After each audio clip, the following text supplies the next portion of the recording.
draw near to you, but you clothe yourself in frail humanity. You did not wait for me to cry out to you, but you let me hear your voice calling me, and I'm forever grateful to you. I'm forever grateful for the cross. I'm forever grateful to you that you came to seek and save the lost.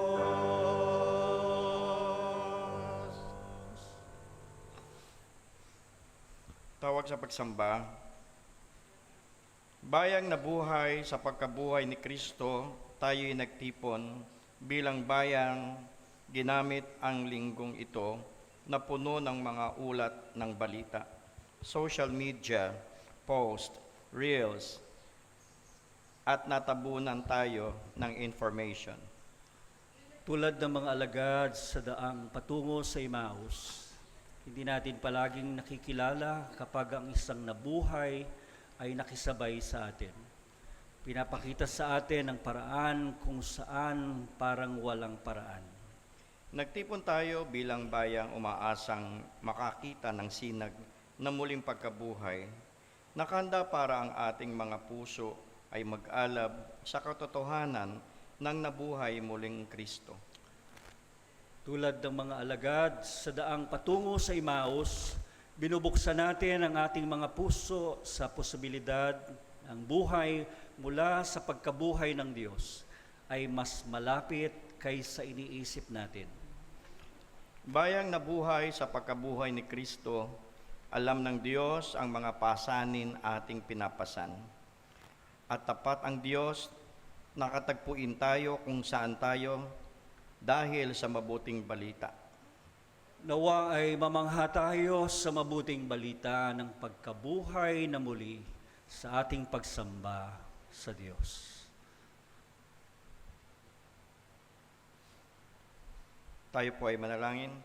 Aming Ama, aming Diyos, kami po ay nagpapasalamat sa bagong umaga na pinagkaloob mo sa amin, sa aming panibagong buhay at kalakasan, sa aming pong pagtitipon, patuloy ka pong manguna sa amin, patuloy niyo pong linisin ang aming puso sa pananambahan sa iyo. Sa pangalan namin, Panginoong Yesus. Amen.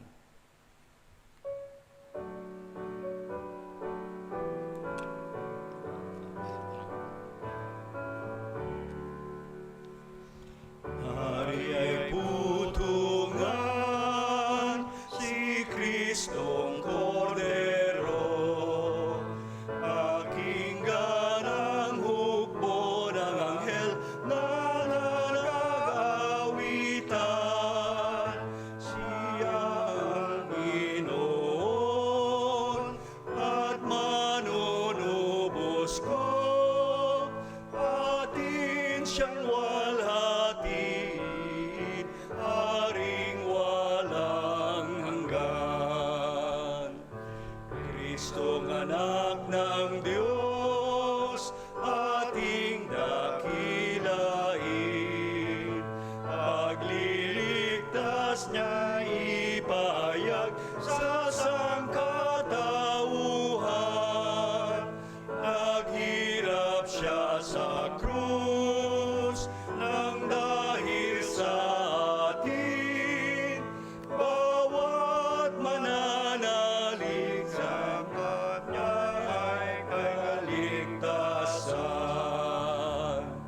Si Kristo ang haring nagbibigay buhay, sa libingan siya'y nagtagumpay, puspos ng walhati, ngayoy nakaluklok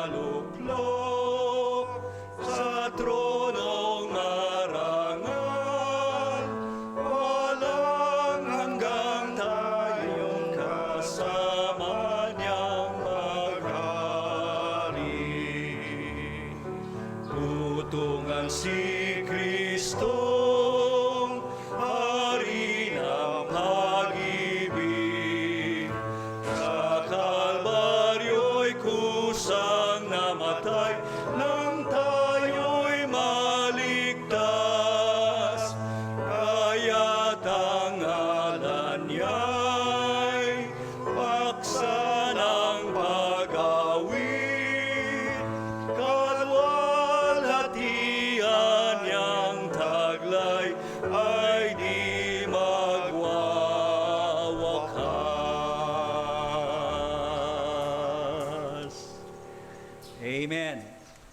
Tuloy nating sambahin ng Diyos ngayong umaga sa mga awit ng pagpupuri sa Kanya lamang.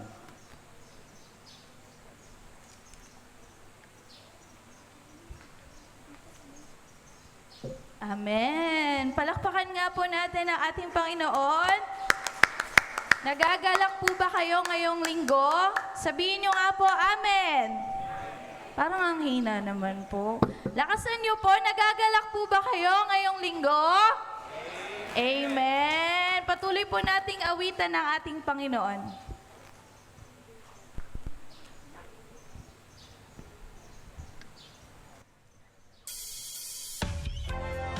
O, tayo po ay magbatian.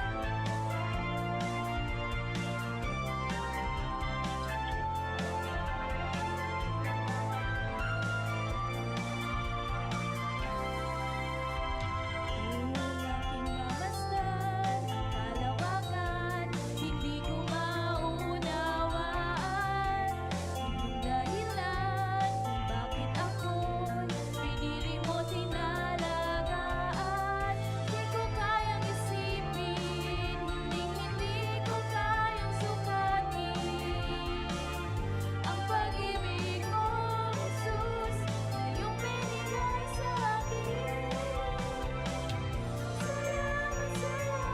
Salamat, O Jesus, sa pag-ibig mo. Walang ibang nagmahal sa akin na katulad mo. Salamat, O Jesus, sa pag-ibig mo. Ako'y magsasaya sa piling mo.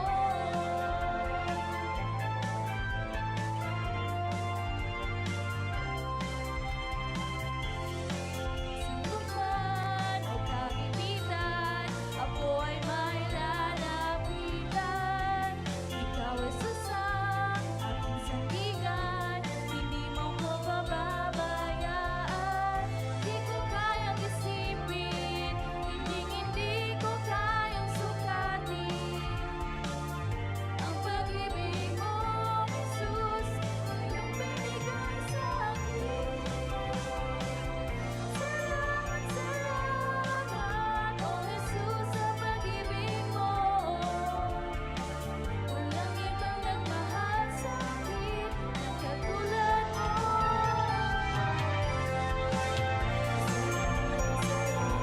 Salamat, O Jesus, sa pag-ibig mo. Ako'y magsasaya sa piling mo. Buhay ko nang purihin ka. Buhay ko nang sa'yo'y sumamba. Wala nang ibang nanaisin pa, kundi pasalamatan ka.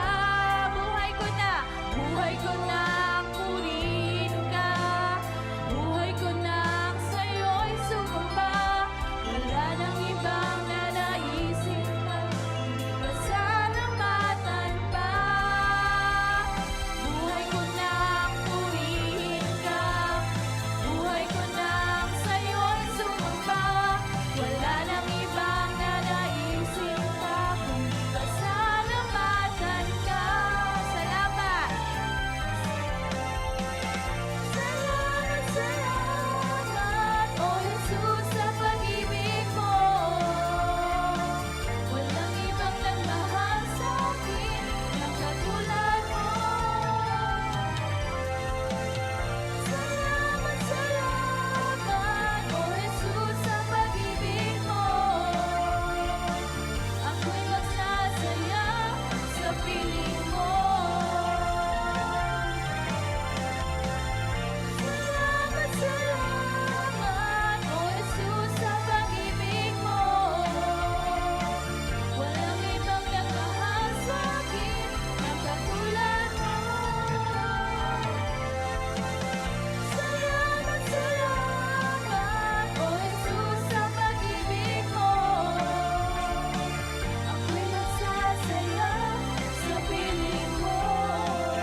Sabihin nga po natin, kay buti-buti mo, Panginoon.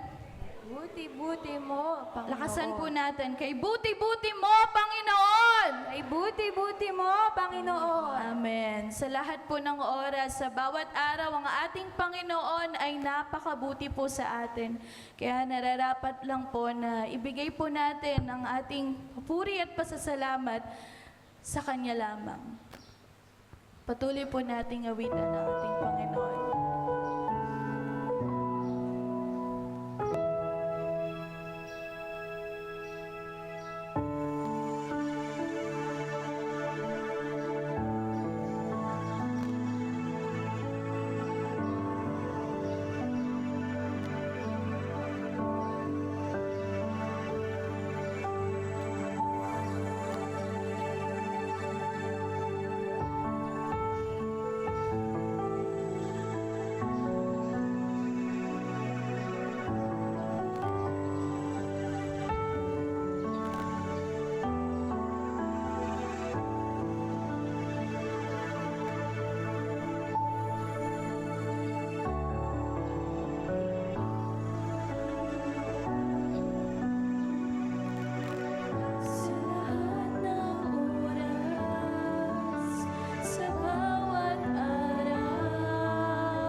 magpapatuloy sumamba sa iyo.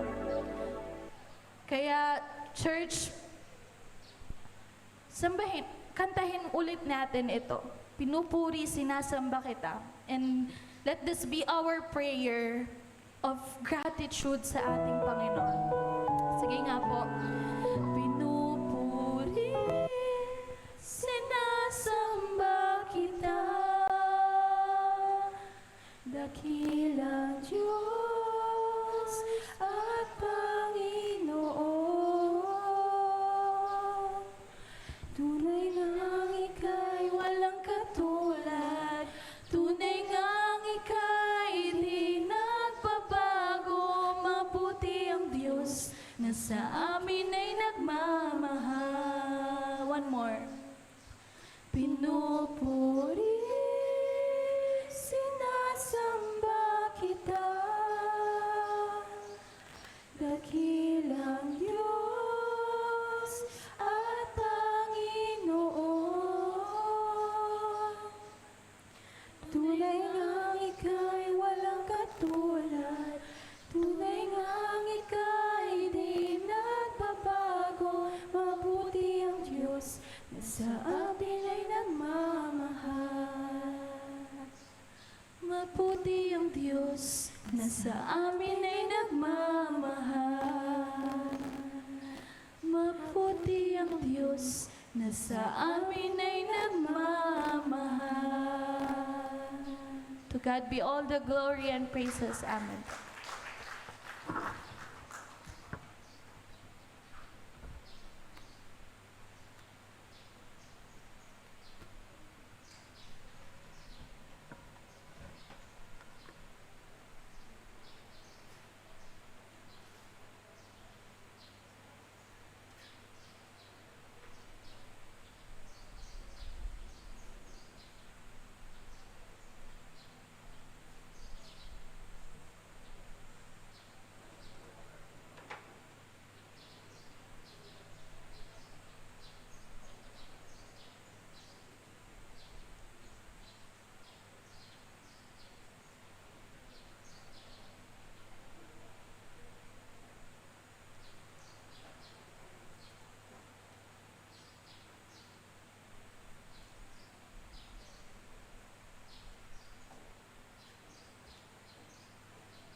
Pagbasa sa banal na kasulatan, sa bagong tipan, ay matatagpuan sa unang Pedro, Kabanata 1, may talata, may bilang na 17 hanggang 23.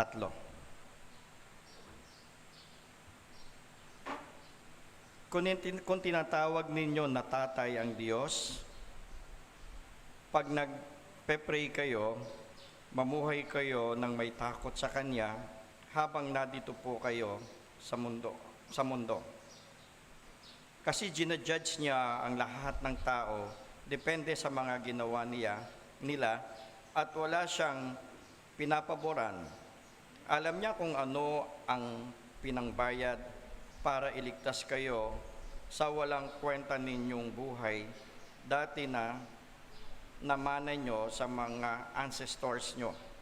Hindi nasisira ang pinangbayad sa inyo. Di yun gaya ng silver or gold.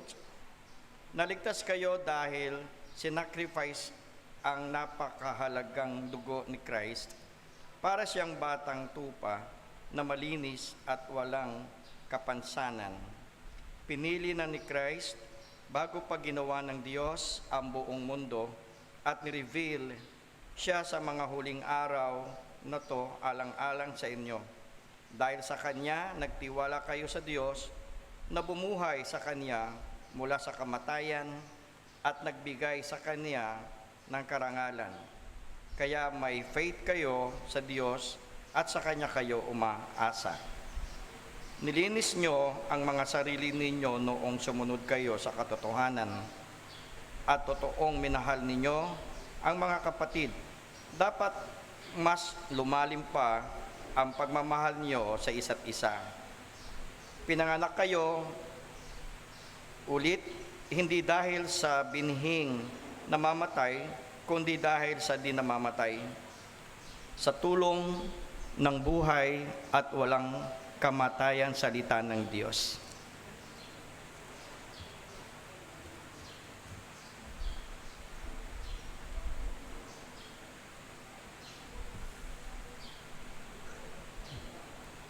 Para sa pagbasa ng Ebanghelyo ayon kay Lucas 24, talatang 13 hanggang 35. Ganito po ang nasulat, ang daan papuntang Emmaus. Nung araw ding iyon, naglalakad ang dalawang disciples papuntang Emmaus, isang bayan na 11 kilometers ang layo sa Jerusalem. Pinag-uusapan nila ang lahat ng mga nangyari. Habang nag-uusap sila, lumapit si Jesus at nakisabay sa kanila. Pero di siya nakilala ng dalawa. Tinanong sila ni Jesus, ano bang pinag-uusapan niyo habang naglalakad kayo? Tumigil sila sa paglalakad at halatang malungkot sila. Sumagot ang isa sa kanila, si Cleophas. Ikaw lang ba ang dayo sa Jerusalem na walang alam sa mga nangyari nung mga nakaraang araw? Anong nangyari? Tanong ni Jesus.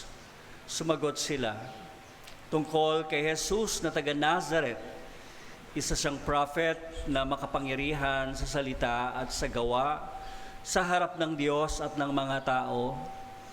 Pinahuli siya ng mga chief priests at mga leader ng bayan namin para hatulan ng kamatayan. At pinako siya sa krus.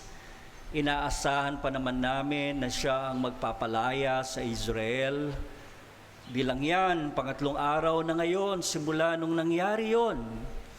Nabigla kami sa binalita ng ilan sa mga kasama naming babae.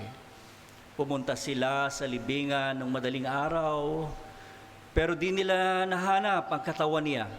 Bumalik sila at sinabing may nakita silang vision, mga angels na nagsabing buhay si Jesus. Pumunta sa libingan ang ilan sa mga kasama namin at ganun nga ang nakita nila, pero hindi nila nakita si Jesus. Sinabi ni Jesus sa kanila, mahina ba ang mga utak niyo? Ang bagal niyo namang maniwala sa lahat ng sinabi ng mga prophets. Di ba kailangang tiisin ng Christ ang lahat ng ito bago siya pumasok sa kadakilaan niya?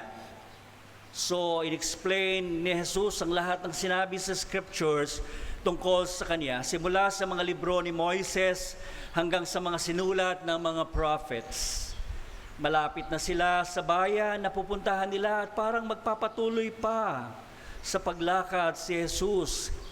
Pero pinigil siya ng dalawa. Sabi nila, magstay ka muna dito sa amin. Palubog na ang araw at dumidilim na. Kaya nagstay siya sa kanila. Nung nasa table na sila at kakain, kumuha si Jesus ng tinapay, blines ito, tapos pinaghati-hati niya ito at binigay sa kanila. Saka nabuksan ang mga mata nila at nakilala nila si Jesus, pero bigla siyang nawala sa paningin nila. Sinabi nila sa isa't isa, kaya pala nagliliyab ang mga puso natin habang kinakausap niya tayo sa daan at ini-explain niya sa atin ang scriptures. Tumayo sila agad at bumalik sa Jerusalem. Nadatnan nilang nag-gather doon ang 11 disciples at ang ibang kasamahan nila na nagsasabing, totoong nabuhay ang Panginoon. Nagpakita siya kay Simon. Kunento naman ng dalawa ang nangyari sa daan at kung paano nila nakilala ang Panginoon nung pinaghati-hati niya ang tinapay. Pagpalain nawa tayo ng Diyos sa pagkabasa at pagbubulay-bulay sa Kanyang mga salita. Amen. O kay ganda, o kay ina ng salitang mula sa Diyos. O kay ganda, o kay ina ng salita ng Diyos.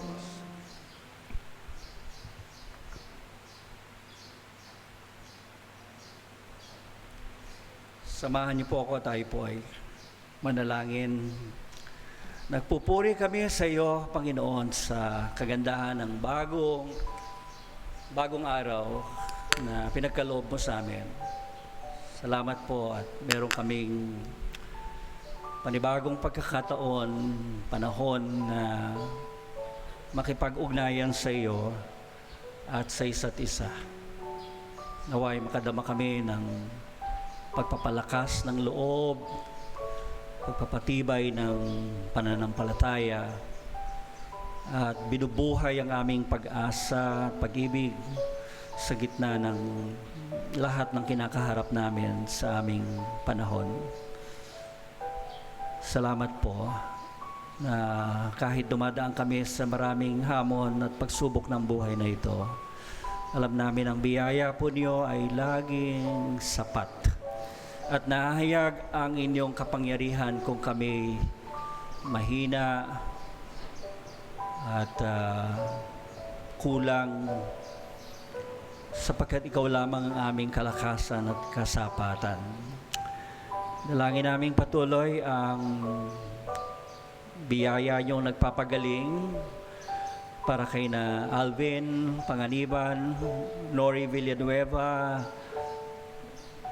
Jordan at Yara Fuentavella.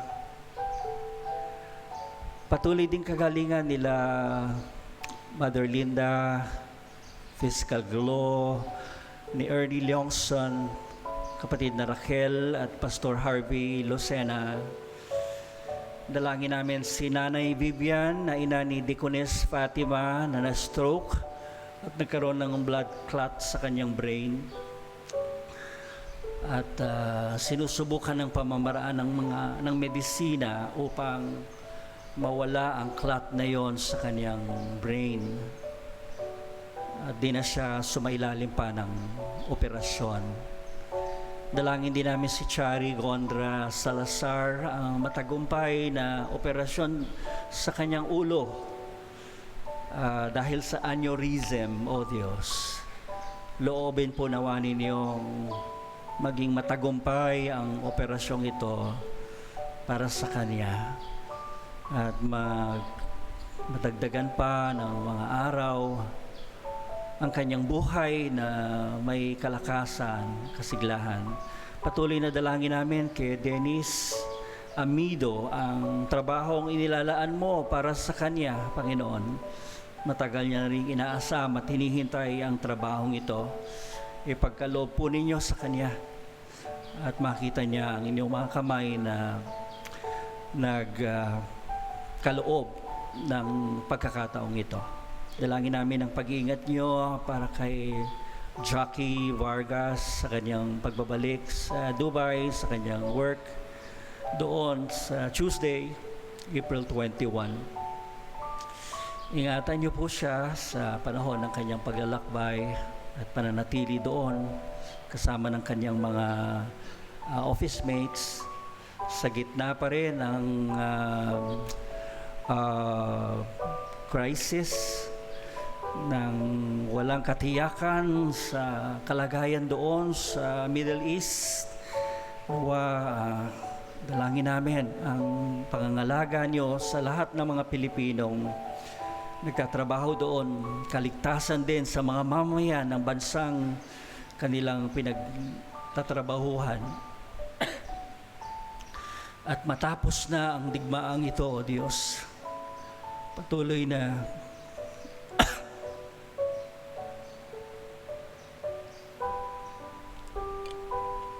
maging makatotohanan ang hangaring makipagkasundo, magkaroon ng payapang pakikipag-usap ang mga bansa sa pagitan ng US, ng Iran, ng Israel at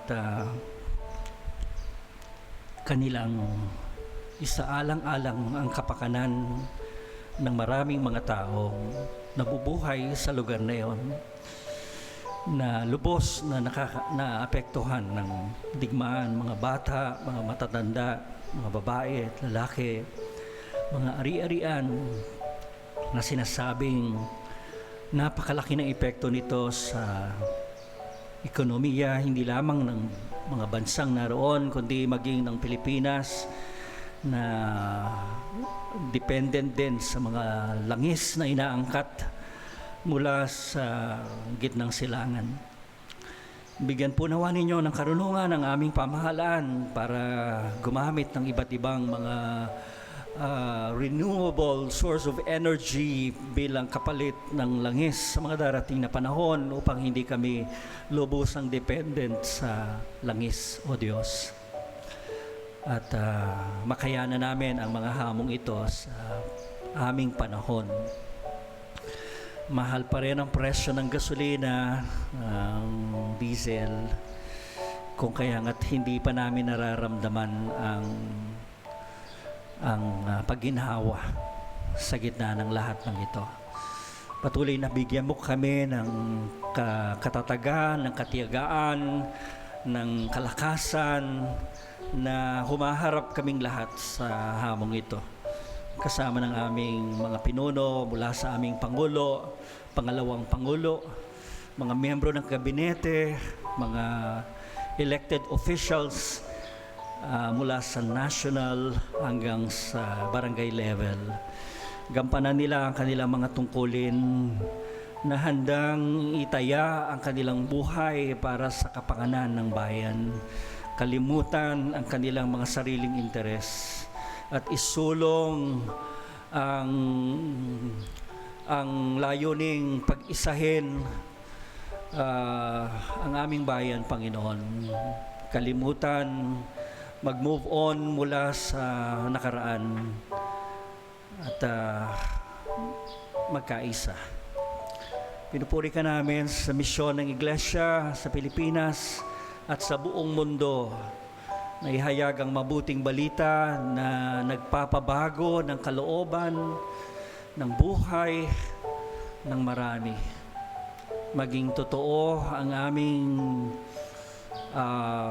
paghahayag ng iyong mga salita sa diwa ng pag-ibig, sa diwa ng pag-asang hindi nabibigo mula sa iyo. Pagpapala sa aming mga manggagawang pastor, diakonesa, mga obispo, district superintendents, mga naglilingkod sa aming mga institutions, educational, hospital, at mga social service arm ng United Methodist Church sa buong mundo, Panginoon. Makita nga na ang iglesia ay walang kinikilingan, walang pinapaboran, kundi ito ay para sa lahat ng tao sa iba't ibang kalagayan nila, O Diyos.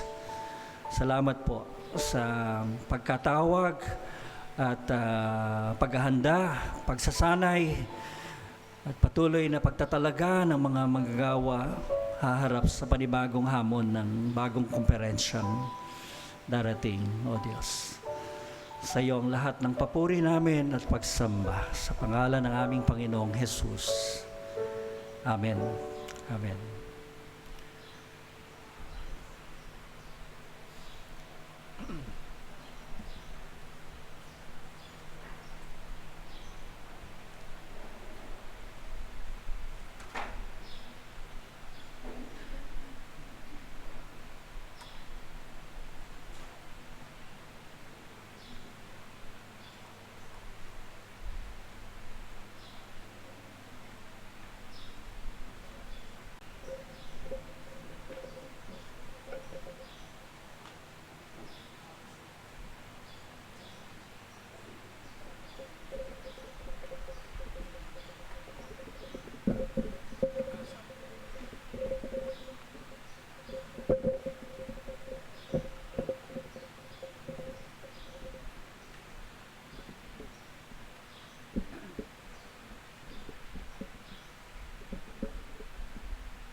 Magandang umaga po sa inyong lahat.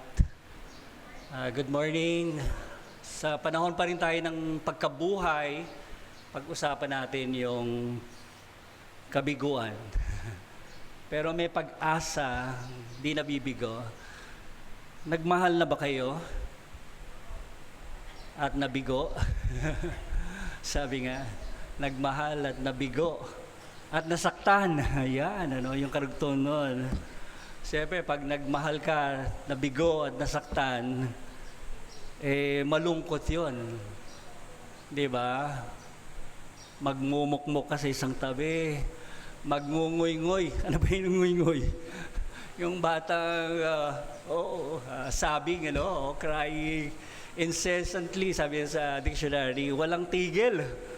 Talagang annoying na yung iyak niya pero hindi tumitigil. Parang batang inagawan mo ng laruan. Ganon yung pagngungoy-ngoy nung bata. Yung iba naman, nagpagupit. Dahil nga nabigo Nagpabago ng image, nagpakulay ng buhok. Ewan ko kung merong nagpakalbo. Hindi ko alam. Dahil nabigo. Merong nag-diet. Meron namang nag-overeat. Pwede yun Pag meron kang ibang nararamdaman, it's either kumain ka o hindi ka kumain. Merong nagbakasyon. Kuminsan, solo flight. Para lang makalimot, nagbakasyon sa malayo. O kaya, nag-shopping. Namimili ng mga bags. Pag may nai-stress, para makalimot, mag-move on. Ang iba ay kinakaya ito pero hindi makaya.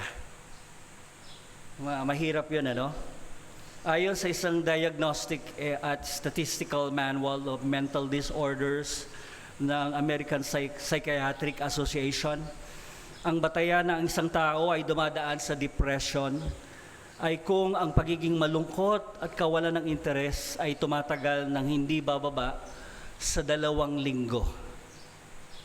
So, kailangan observant pala tayo, Pag parang ang haba na nung panahon ng kanyang pagiging malungkot at walang interes na almost 2 weeks and more, red flag na merong pinagdadaanang matindi. Kung ang 18 years old, marami daw mga kabataan ngayon na dumadaan sa depression, di ba po? As we all know sa mga balita. O mas bata pa sa 18 years old, abnormal na ito ay magagalitin halos buong araw.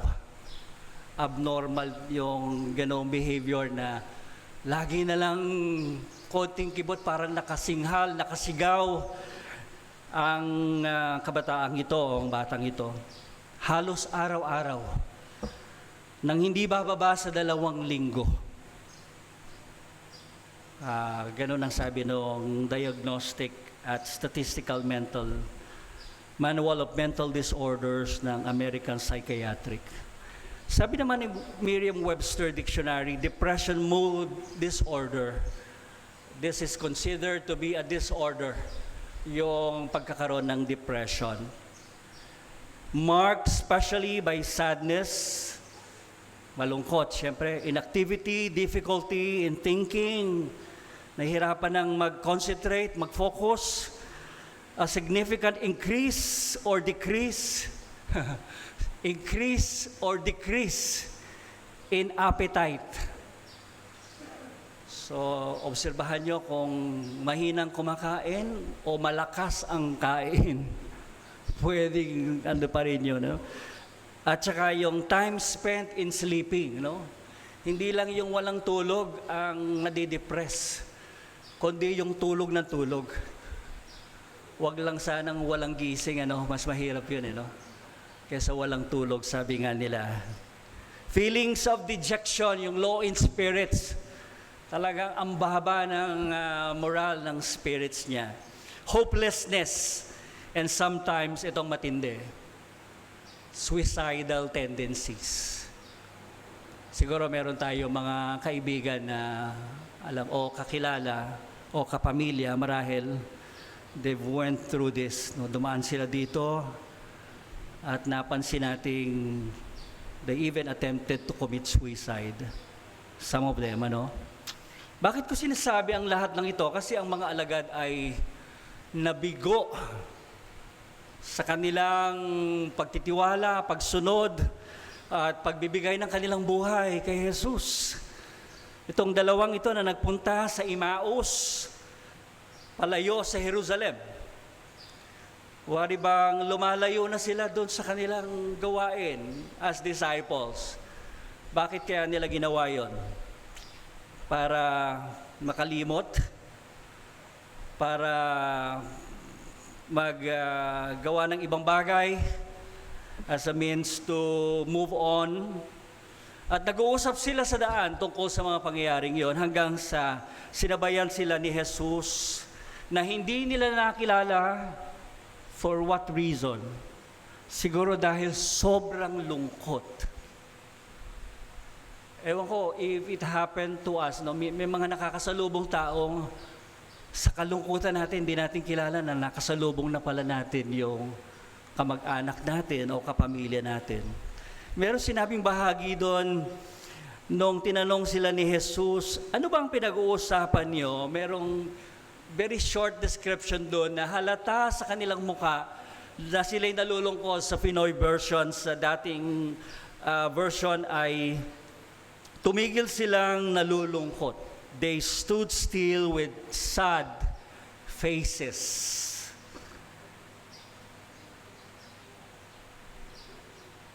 So ganon ang kanilang state of mind or state of emotion, sabi nga, no? Hindi nila nakilala si Jesus dahil napakalungkot ng araw na yun. It was the same day, yung araw ng kanyang pagkabuhay na maguli. Nung sila'y umalis na sa Jerusalem para sa kanilang pagbabagong buhay, hindi ko alam. At kaya nagtataka yung mga alagad sa pangunguna ni Cleopas, ikaw lang yata yung dayuhan sa Jerusalem na hindi nakakaalam sa mga pangyayaring katatapos lamang maganap. At sinundan pa ni Jesus ng tanong, anong pangyayari? And then they began to tell the story tungkol kay Jesus na isang propeta na makapangyarihan, salita at gawa. At siya ay isinakdal ng mga tao, hinatulang mamatay, at siya ay ipinako sa krus.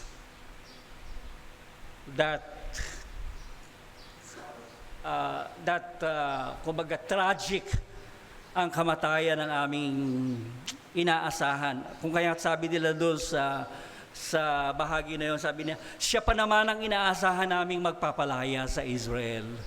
Siya pa naman ang inaasahan namin na magpapalaya sa Israel. That statement ay, alam nating, pregnant with meaning ng hopelessness, ng kawalan ng pag-asa, ng kabiguan, ng nasirang pangarap para sa kanilang mga buhay, ng panghihinayang na maaring bumuo na sila what is the future for them.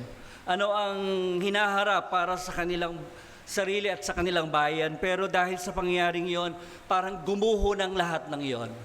Ganun ba ang karanasan natin sa kabiguan? Parang gumuguho yung mundo natin, ano?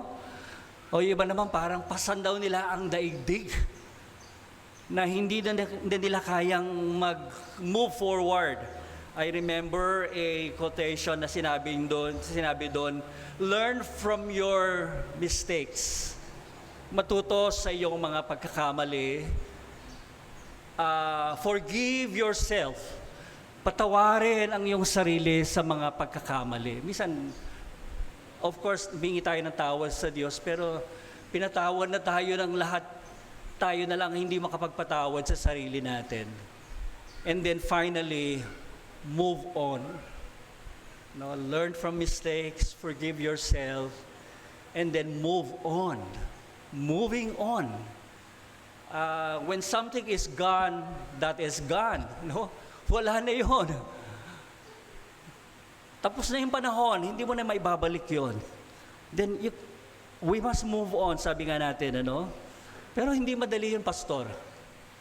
Yes, hindi madaling mag-move on sa mga bagay na talagang napakahirap at napakabigat na karanasan. Tulad ng karanasan na ito ng mga alagad, na they dream not only for themselves but for their nation, para sa kanilang bayan.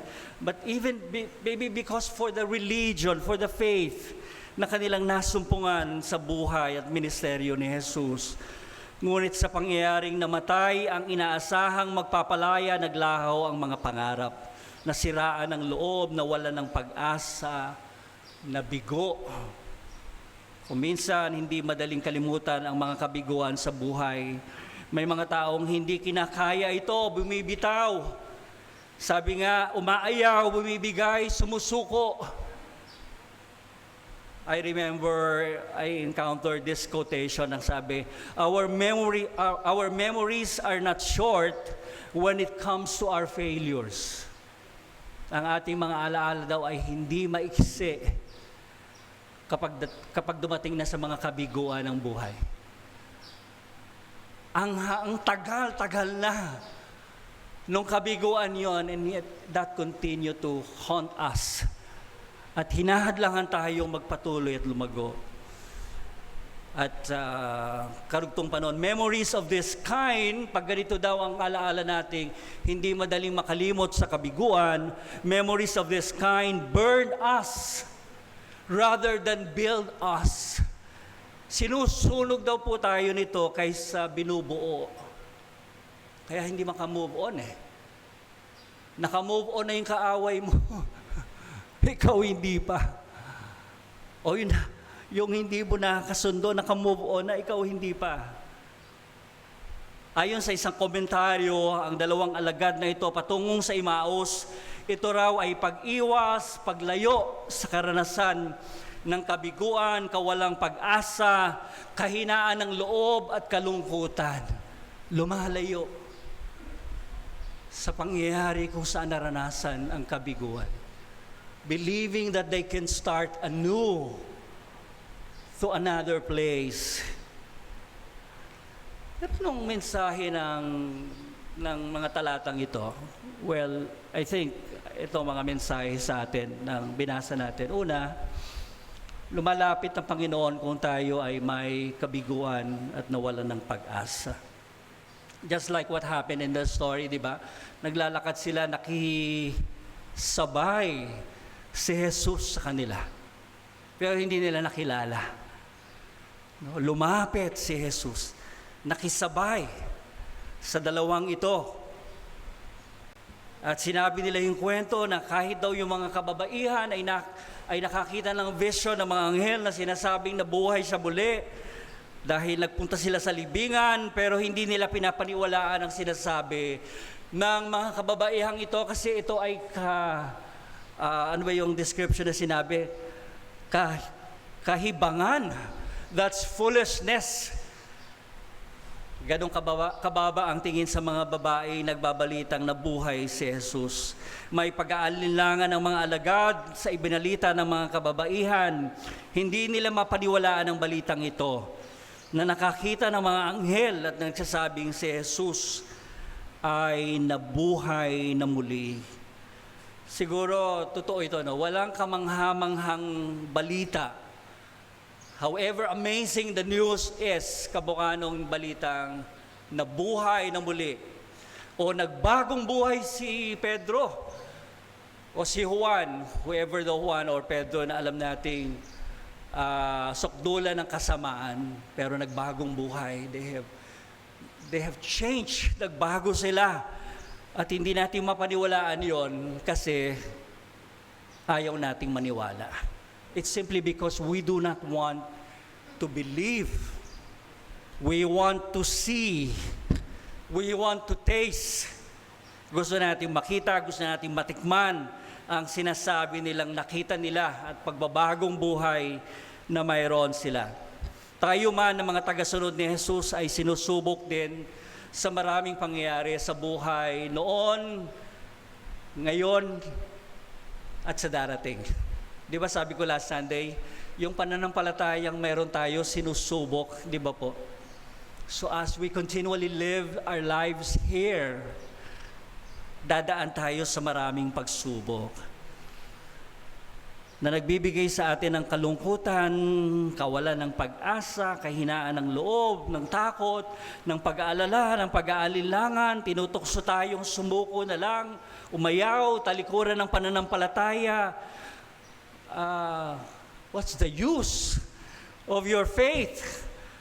Hinahamon tayo, anong pakinabang mo sa pananampalatayang sinasabi mo? Ano yun yung tayo lang, sa isip lang natin, wala pa yung talagang literal na nagsasabi sa atin. Tayo lang, struggling within. Ano yung mga pangako at salita ng Diyos na binabasa mo before? Asaan na? Asa na ang Diyos mo? May iba na sinasarili ang mga nararamdaman, kinakaya pero hindi nakakaya. Nagkukunwaring okay ako, pero hindi okay. Nagulat lang ako na even a highly functioning person can be going through depression na hindi natin alam. Highly functioning, Sabi nung si parang sikat na ngayon, Counselor De Leosa. What's his first name? Randy De Leosa. Kasi nga nagpapassage. Highly functioning, gumagawa ng trabaho, pero going through depression, hindi natin makita. Dahil mukha namang may interest pa sa buhay. Pero actually, lahat ng yun ay facade para hindi makita ang merong nangyayari sa loob. Pinapahayo ng mga counselors, if we're going through depression, kailangan natin ng mga support system. Kailangan natin ng mga mapagsasabihan nito ng ating mga dinadalang problema o pasanin, lalong-lalo na kailangan natin ng, siguro sa ating community, we need the prayers.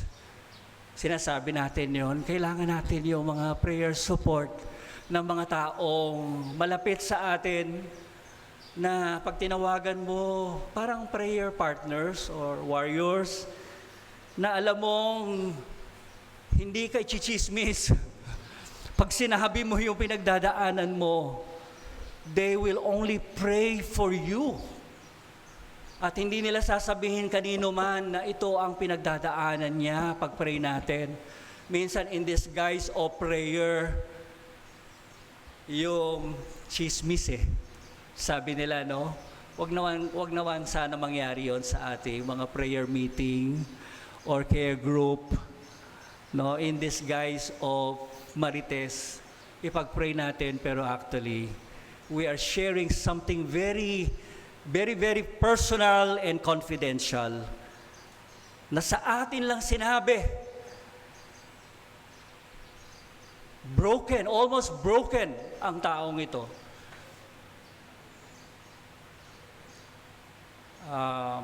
Siguro as a personal discipline, yung mga counselors po, kahit sa asawa nila, hindi nila sinasabi yung sinabi sa kanila ng counselee.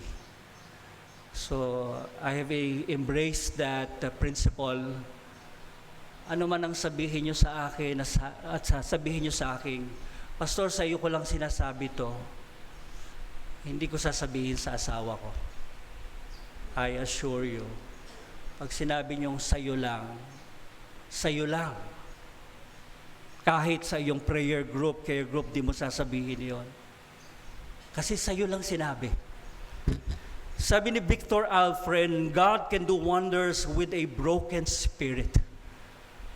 God can do wonders with a broken spirit if you give Him all the pieces. Kapag binigay mo ang lahat ng pira-pirasong bahagi ng buhay mo, nadurog ka, nawasak ka, nasira ka, but you have learned to give it to God. God can do wonders.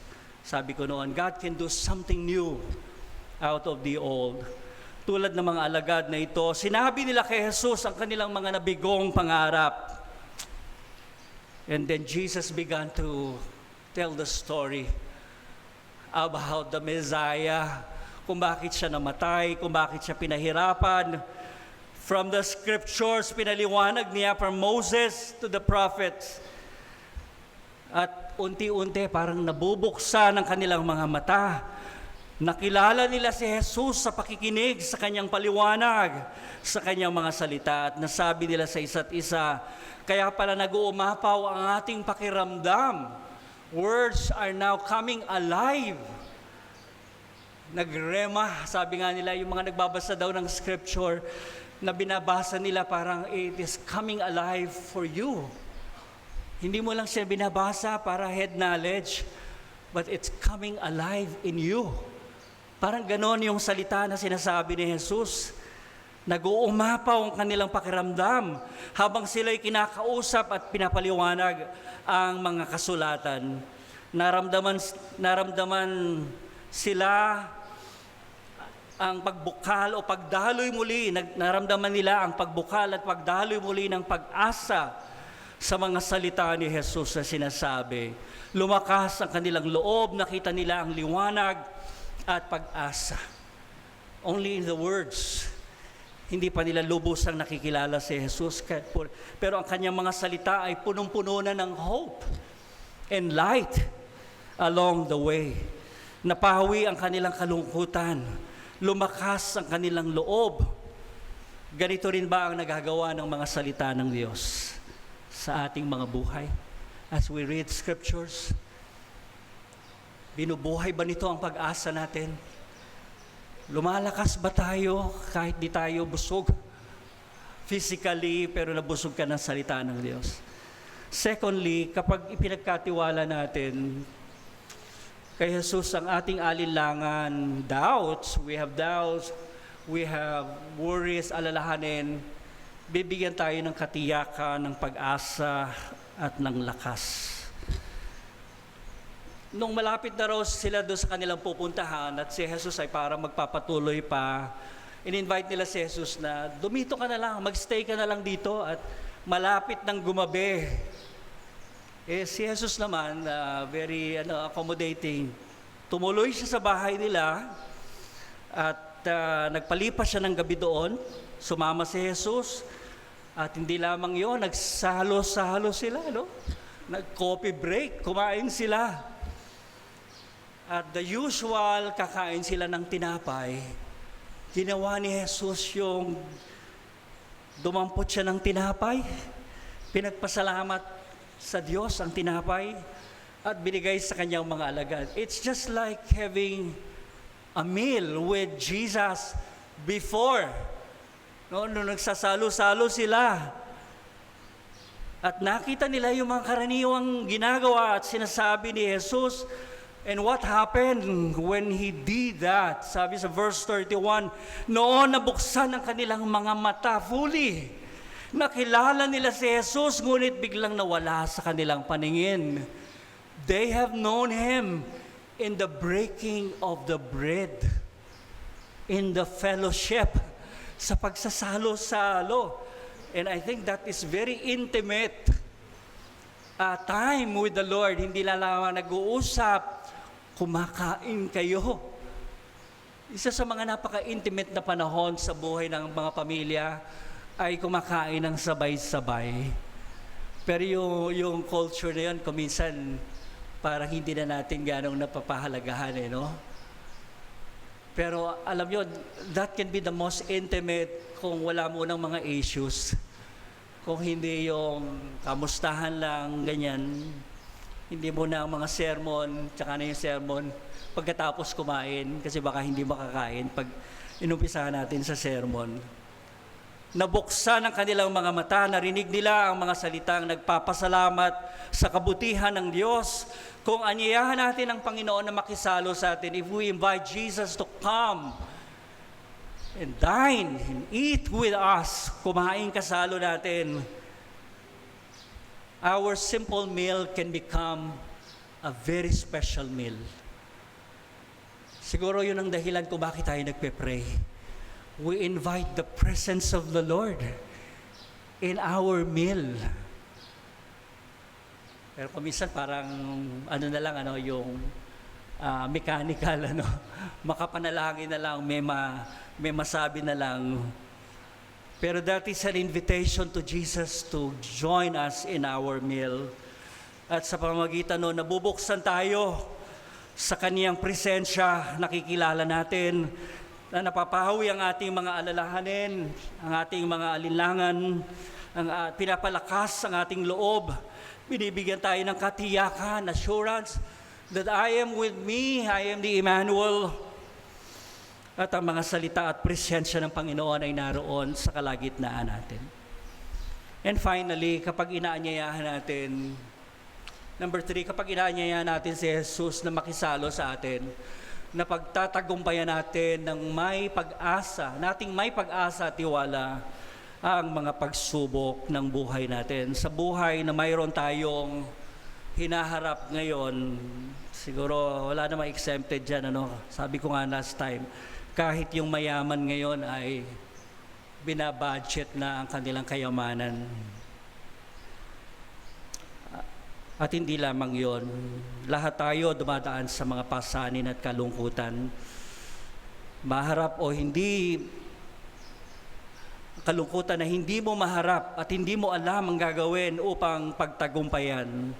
Ang Panginoon ay laging nais na tumuloy sa ating mga bahay, makisalo sa ating mga buhay at pinagdaraanan dahil dito, binubuksan niya tayo sa mga possibilities, the God of possibilities, the God of opportunities, na makilala natin siyang sapat at tapat sa kanyang mga pangako.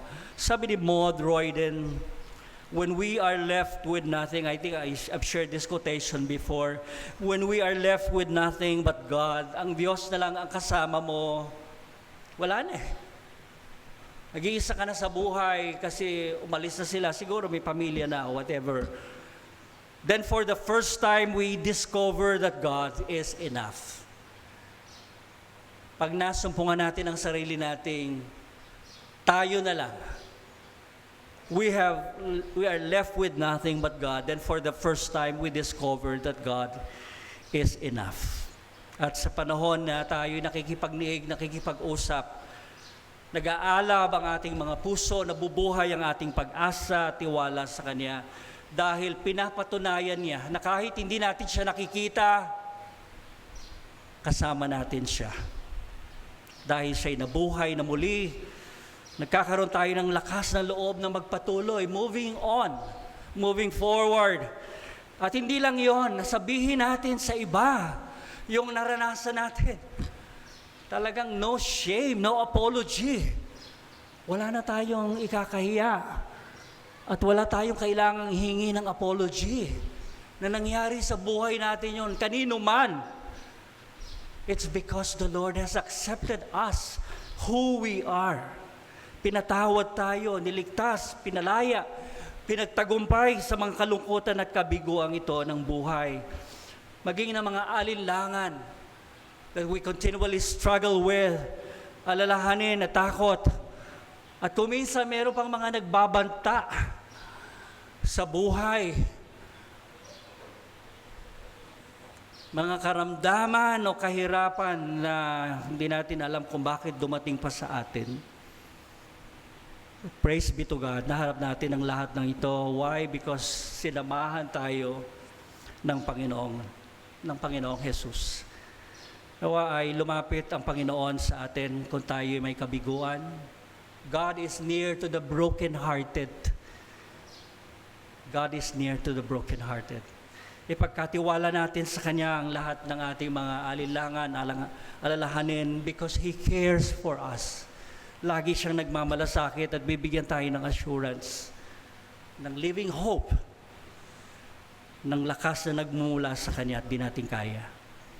Inaanyayahan natin si Jesus na makisalo for a very intimate time, not only in meal but in work. Sabi nga nung isang patuto, kahit daw naglalaba siya, gagawin niya yun for the glory of God. That is a time of intimacy with the Lord. How simple the chore may be.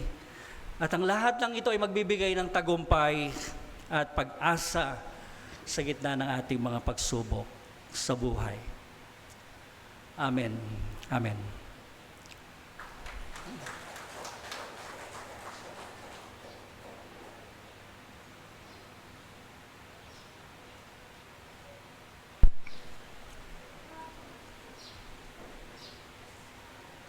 Pagkakaloob ng mga handog. Galatians chapter 6, verse 10. Kaya nga lahat ng pagkakataon ay gumawa tayo ng mabuti sa lahat ng tao, lalo na sa mga kapatid natin sa pananampalataya. Tayo po ay manalangin.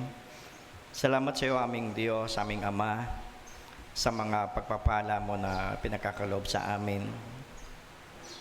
Salamat sa iyong kabutihan at patuloy niyo pong pagpalain ang inyong mga anak.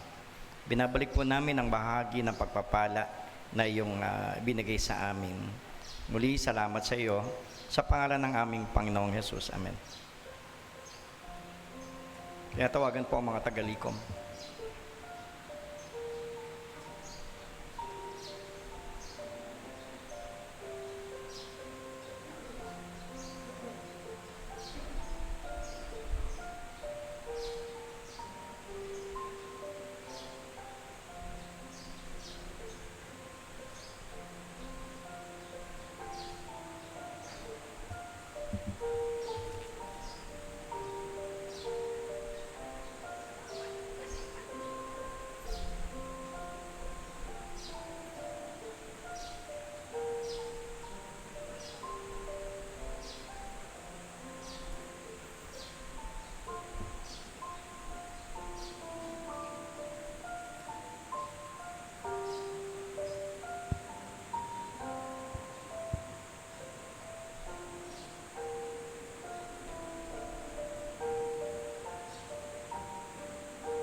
Hallelujah. Give thanks to the risen Lord. Hallelujah. Hallelujah. Give praise to his name. Come, let us praise the living God. Joyfully sing to our Savior.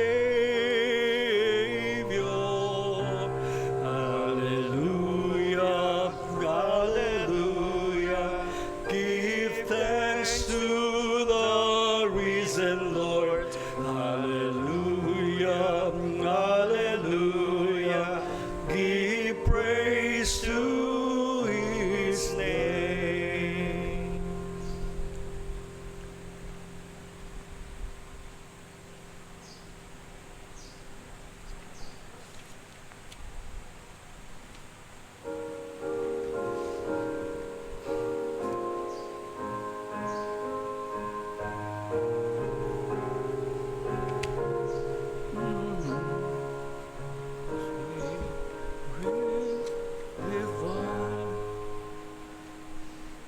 Paningin ko'y iyong buksan, Panginoon minamahal, upang aking maunawaan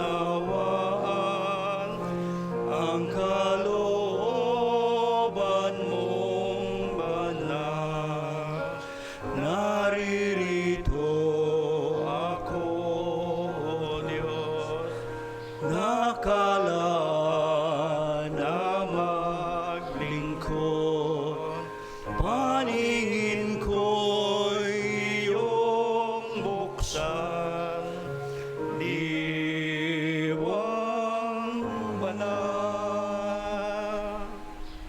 Buksan ang aking paninig, nang tinig mo'y maulila.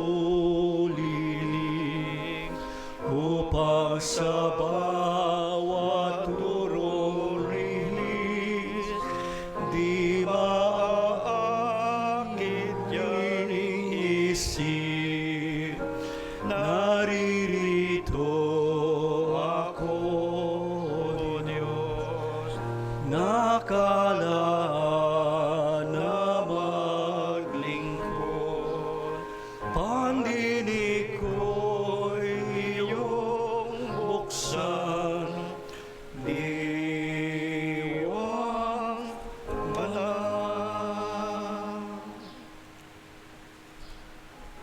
Kayo po ay magsiupo at kung nais niyo pong lumuhod sa harapan bilang pagpapasalamat, bilang pagtatalaga, bilang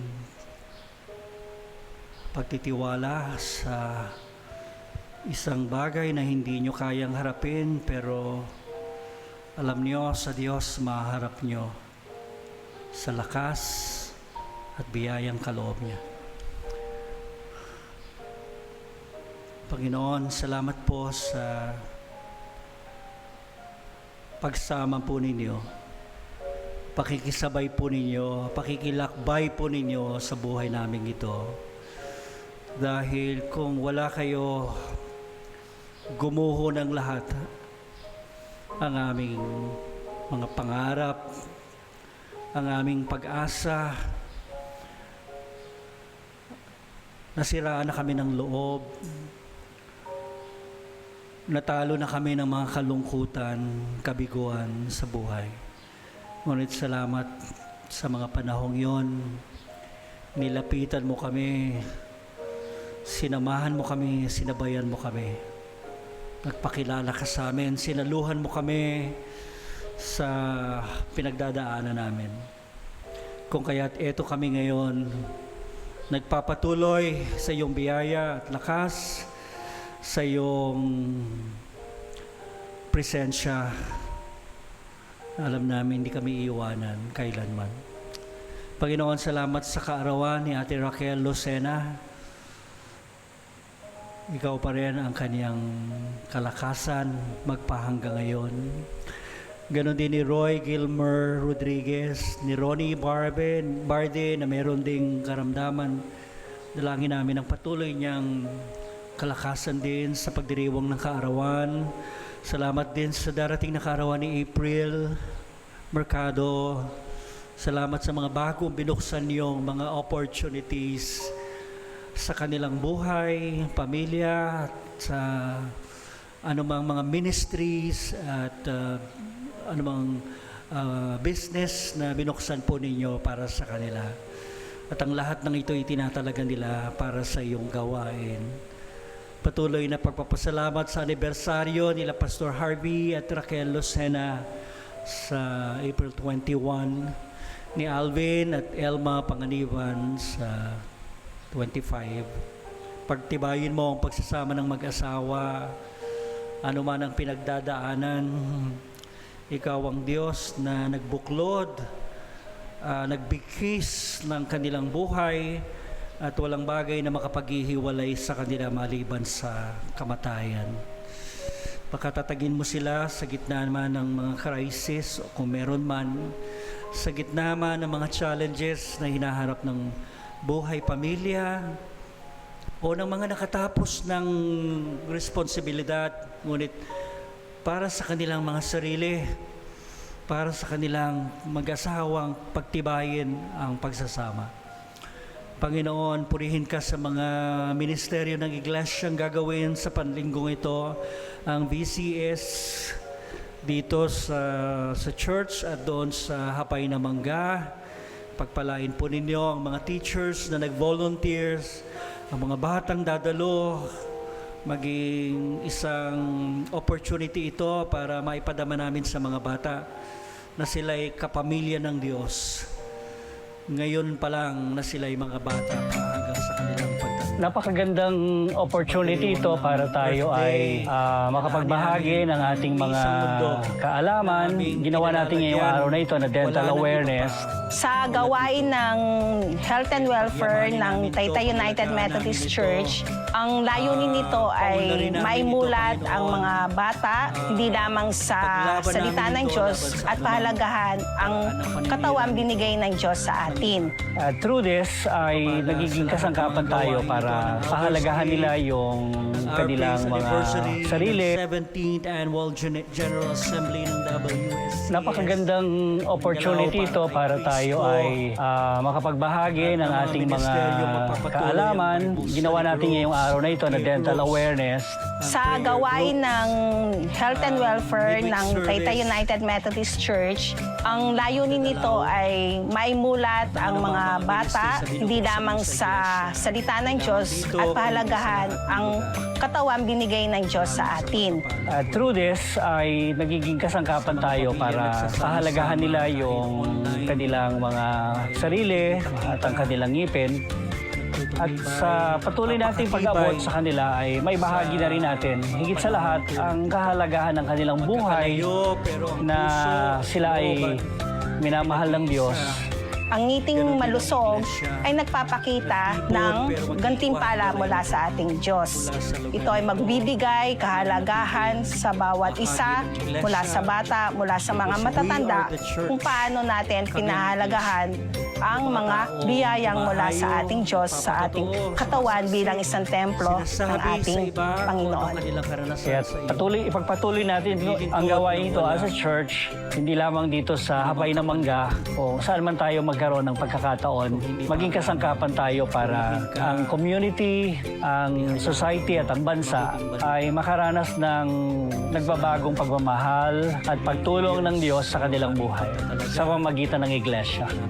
Asa, aming pagtitiwala, kahit di ka namin nakikita, ay inibig ka na namin, kahit hindi pa rin ka namin nakikita, nanampalataya na kami Napakagandang opportunity ito para tayo ay makapagbahagi ng ating mga kaalaman. Ginawa natin ngayong araw na ito na dental awareness.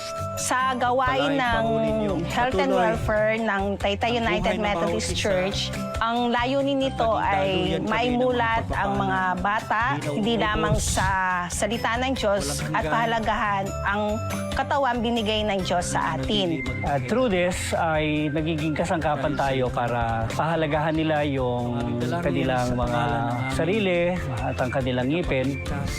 At sa patuloy nating pag-abot sa kanila ay may bahagi na rin natin, higit sa lahat, ang kahalagahan ng kanilang buhay na sila ay minamahal ng Diyos. Ang ngiting malusog ay nagpapakita ng gantimpala mula sa ating Diyos. Ito Diwang banal, puso ko'y puspusin tunay, upang lagi kong maisaysay, dakila mong pagmamahal. Naririto ako, Diyos, nakalaan na maglingkod. Ang puso ko'y iyong buksan, diwang banal.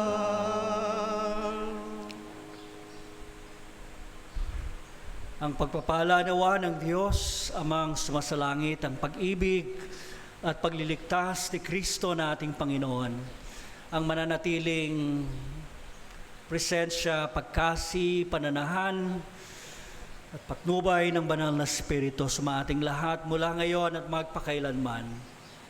Amen. Amen.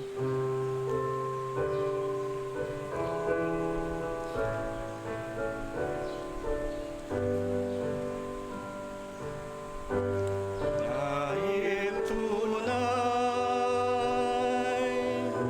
na buhay si Kristo, napawi na ang takot ko.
Magandang umaga po sa inyong lahat. Good morning po muli. Hindi natin kasama yung ating si Piskal.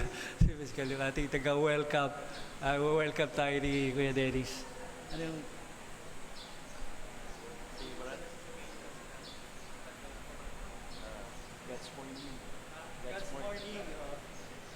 Wala pa ho yung ating... God's morning po sa ating lahat. Good morning. Good morning. Wala po ang ating God's morning girl ngayon. Yung ating ambassadress of announcements. So tayo munang mag-ano ng ating mga announcements. Pakiroll yung announcements po.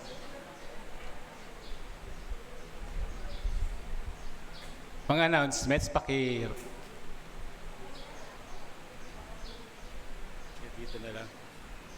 Ang mga birthday celebrators po natin sa linggong ito, April 21, si Ate Raquel Lucena.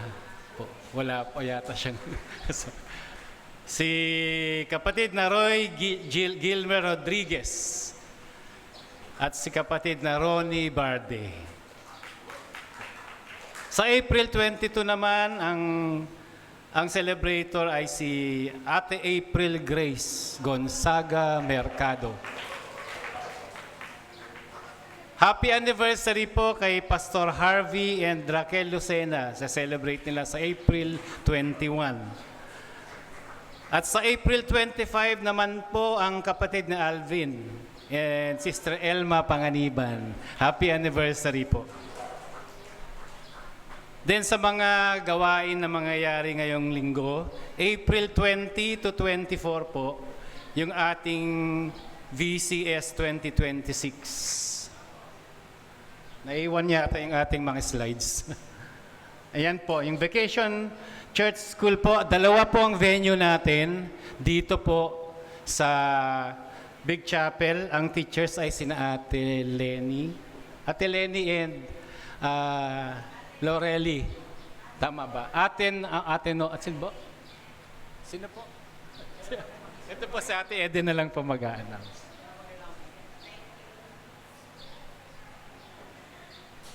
Isang mapagpalang umaga po sa ating lahat. Yung Vacation Church School po ay magsisimula bukas 8 o'clock to 11 o'clock. Dalawang lugar po ito, isa sa Hapay na Mangga at isa po dito sa church. Ang mga magiging grupo ay dito po si Teacher Irene at saka si Lori at saka si Ate Beth po, tutulong po siya. At kung sino pa pong nais tumulong para sa paghahanda ng merienda ay very much welcome po. At sa Hapay na Mangga po, ang magtuturo doon si Ate Dory at ako. At alam ko po na meron din po kami makakatulong doon. Ang graduation po ay sa Sabado, alas 9 ng umaga, doon po sa Small Chapel. Ngayon po, kami po ay nagsusulisit ng pang-merienda ng mga bata. Meron na po mga dalawang nagbigay, maraming salamat po, pagpalain kayo ng Panginoon. At yung magbibigay po, 1,000 blessings na bumula sa ating Panginoon. Kaya kung meron po kayong mga anak, mga apo na malapit dito, papuntahin nyo lang po sila dito, 8 o'clock hanggang 11 o'clock. Bukas hanggang Sabado. Maraming salamat po. So ang VCS graduation po gaganapin sa April 25. Tapos nananawagan ang chair ng anniversary committee, no, si Brother Billy Ines. Mamaya may short meeting tayo. Ito yung mga kailangang umatid. April Mercado, Billy Ines, Bon Santos, Crescent Consina, Elizabeth Villamayor, Gloria de Guzman, Irene Grace Reyes, JC Villanueva, Joyce Tamondong, Christian Latonera, Leia Consina, Niña Ines, and Pastor Noel. Tapos,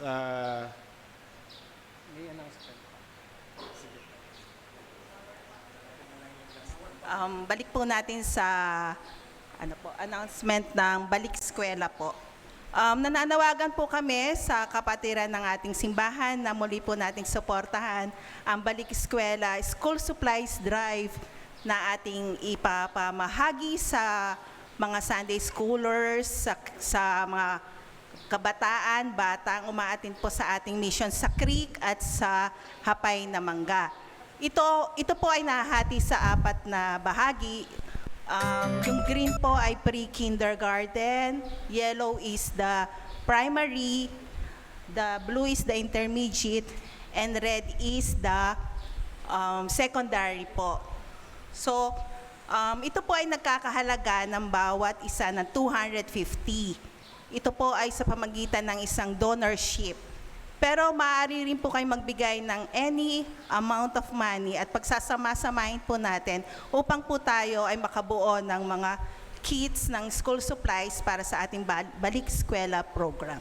Kaya po, ang bawat isa po ay makakatanggap ng donorship card at ilalagay po ang bawat card na ito sa bawat kit na may nakalagay pong pangalan ninyo na bilang kayo po ang nag-donate, naging donor, para sa pangalan din po ng isang bata. Ito po ay magsisimula ngayong linggo hanggang Mayo po, next month, bago po mag-open ang school year for month of June. Maraming salamat po.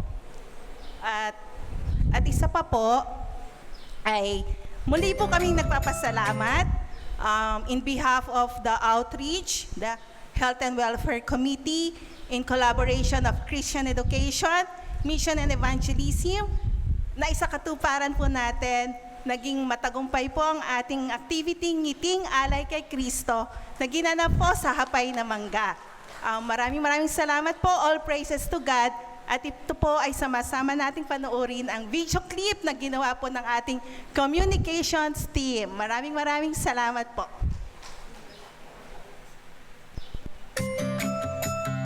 Napakagandang opportunity ito para tayo ay makapagbahagi ng ating mga kaalaman. Ginawa natin ngayong araw na ito na dental awareness.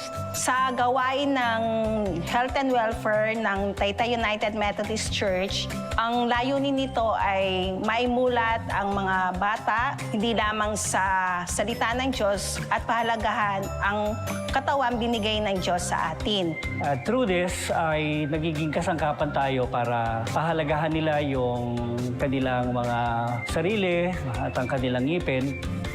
At sa patuloy nating pag-abot sa kanila ay may bahagi na rin natin, higit sa lahat, ang kahalagahan ng kanilang buhay na sila ay minamahal ng Diyos. Ang ngiting malusog ay nagpapakita ng gantimpala mula sa ating Diyos. Ito ay magbibigay kahalagahan sa bawat isa, mula sa bata, mula sa mga matatanda, kung paano natin pinahalagahan ang mga biyayang mula sa ating Diyos, sa ating katawan bilang isang templo ng ating Panginoon.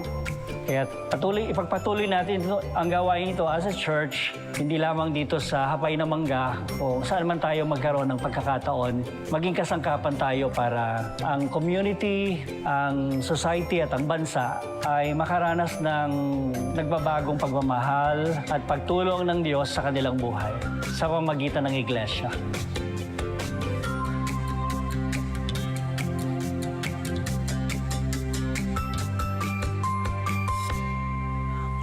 Salamat po.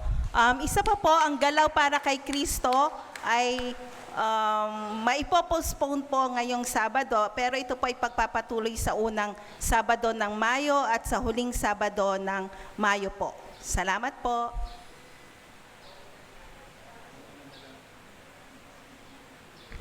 Bilang kinatawan ng Taytay UMC, tayo po ay dumalo sa ginawang annual conference ng RPACE.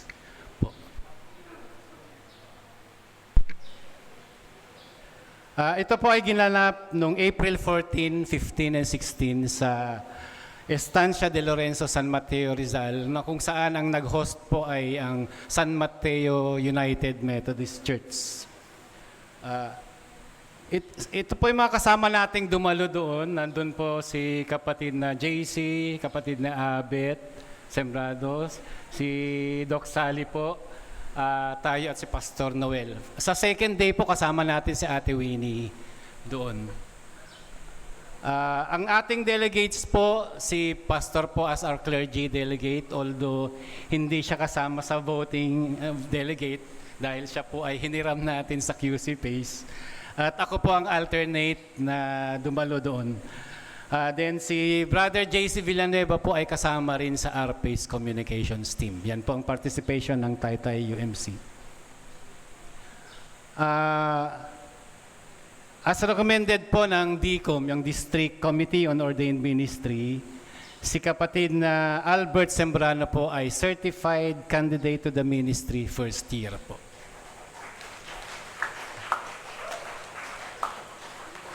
Next slide po. Then sa mga fixing of appointments po, reappointed po ang dalawang DS natin, si DS Feli de la Cruz po sa Metro District at ang ating DS po for Rizal District, si DS Analisa Cabangan. Pang-8 taon po ni DS Feli, pang-4 na taon naman ni DS Analisa sa atin. Tapos ang Kalinawan Mission po ay kabahagi po ng mission ng Taytay UMC. So kasama sa action item ng annual conference ay yung renaming of all mission churches. So ang mission churches po ay dinudugtong na ang pangalan ng Mother Church. So ang Kalinawan Mission po ay tatawaging Kalinawan Mission of Taytay United Methodist Church. Then starting June 1 po, ang incoming administrative pastor po natin ay si Reverend Telma Tirad. Siya po ay manggagaling sa Cardona. Nasa Cardona po siya ngayon. Dating nasa Grace, Cardona, at starting June 1 po ay makakasama natin po siya bilang administrative pastor. So si Pastor Noel ay kasama po natin hanggang May pa. So anyway, malapit lang po ang kainta. Wala pong dahilan na hindi pa natin sila makakasama sa atin. Next slide po. Si Deaconess po, Dr. Rosaline Ward po ay reappointed pa rin po sa kanyang appointment sa Harris Memorial College. Ang ating kapatid na Billy Ines ay kasama pa rin po sa, ang liit kasi ng sa District Committee on Ordained Ministry, kasama sa si Brother Billy dyan, at doon sa District Committee on Church Location and Building. Nasa Class C po siya at hanggang 2027 po ang kanyang termino. Next po. Then, nagbotohan po ulit sa at isa sa mga na-elect ay ang dalawa nating membro ng Taytay UMC. Isa sa 5 na regular delegates ay kasama si John Chris Villanueva po bilang kinatawan ng RPACE MAYAF. At ako po ay na-elect namang as third alternate delegate bilang kinatawan ng RPACE UMM. Gaganapin ang pinakaunang Philippines Regional Conference 2028 po sa year 2028. Pero ito ay gaganapin lang po dito sa Pilipinas. Ang ating delegate po sa GenCon po. Wala pa pong exact venue, pero usually ginagawa ito sa United States of America. Si DS Feli de la Cruz po.